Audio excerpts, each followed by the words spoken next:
Hey there everyone, and happy Wednesday. I'm Fox 10 News meteorologist Jennifer Lambers with an update on your forecast. And we did just get a new update from the National Hurricane Center on what we're tracking out there in the tropics, and no major changes to this 1 p.m. advisory update. It's still a weak, sloppy system that is beginning to push closer towards the Florida panhandle and really just located between Tallahassee and Panama City. We are anticipating our rain chances here locally to begin ramping up heading into this afternoon, but still unimpressive because the center of it is still just situated over land. Now, the National Hurricane Center has no major changes. They are keeping that 40% chance of development over the next 48 hours and over the next 7 days as it does continue to track further off towards the west. 7 days pretty irrelevant here though, because it is going to be over water for just a short period of time before pushing further inland, tracking up Louisiana, Mississippi, and eventually up into Arkansas by the early part of the weekend. Now, spaghetti models still in agreement of an offshore movement. Some of those want to keep it further over inland, just staying along the Florida panhandle, moving through Mobile, Baldwin counties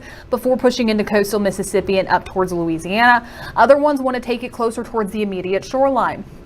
That's really where the biggest questions still remain, is how long it's going to be over water and how deep of water it's going to be getting into, because this is still a favorable environment for some of that further development. So this will be something that we need to keep a close eye on heading further on into tonight, tomorrow, and into Friday morning. So development is still possible. It's not a 0% chance that this becomes a named storm because of the favorable environment that it's still moving in. It's just how far offshore it can actually get. If this does become a named system, the next name would be Dexter. Timing things out on our Futurecast, there's where we're currently tracking just the center of this area of low pressure, continuing just to track further off towards the west. This takes us into the early morning hours of Thursday, still bringing some influence to our area regardless of any development. We will still see impacts. Increased rain chances and those rip current risks will continue to bump up. By Thursday afternoon into the evening, we turn soggy. It makes its way further closer towards coastal Louisiana before then really beginning pushing further inland. Our winds will be out of the south by this point. Humidity's on the rise. Rain chances are still sticking around, and our rip current risk will still start to see some of those impacts. Now, this is going to be a rainmaker, really tracking the potential for some of these rain rates to be higher at times. Went just a little bit further there. We'll backtrack just a bit, and it's still wanting to bring in close to 4 to even 5, even 6 right there inches of rainfall for some portions of the Gulf Coast. Panama City, Mobile included in that, but look at the difference between Mobile and Pensacola. So it will be dependent upon your location if you start to see some of these showers or these storms that just dump a lot of rain over you. Biloxi, coastal Mississippi, and Louisiana also noticing some of those higher rain rates. So again, all dependent upon where you are. Futurecast models, they've been going back and forth between some of these scenarios playing out. But coastal areas closer towards southern Mobile, Baldwin counties still looking at a decent chance to see quite a bit of rainfall from this system. Also, rip current risk, that's going to be our other thing. It's rain and rip current risk courtesy of this tropical disturbance that we're tracking out there. So by tomorrow and into Friday, it bumps up to high. Much more rough out there with our surf. Please make sure that you're being cautious, especially in case you're visiting us. But let's time out our Futurecast. This is going to be for us here locally. This will run through today and also tomorrow.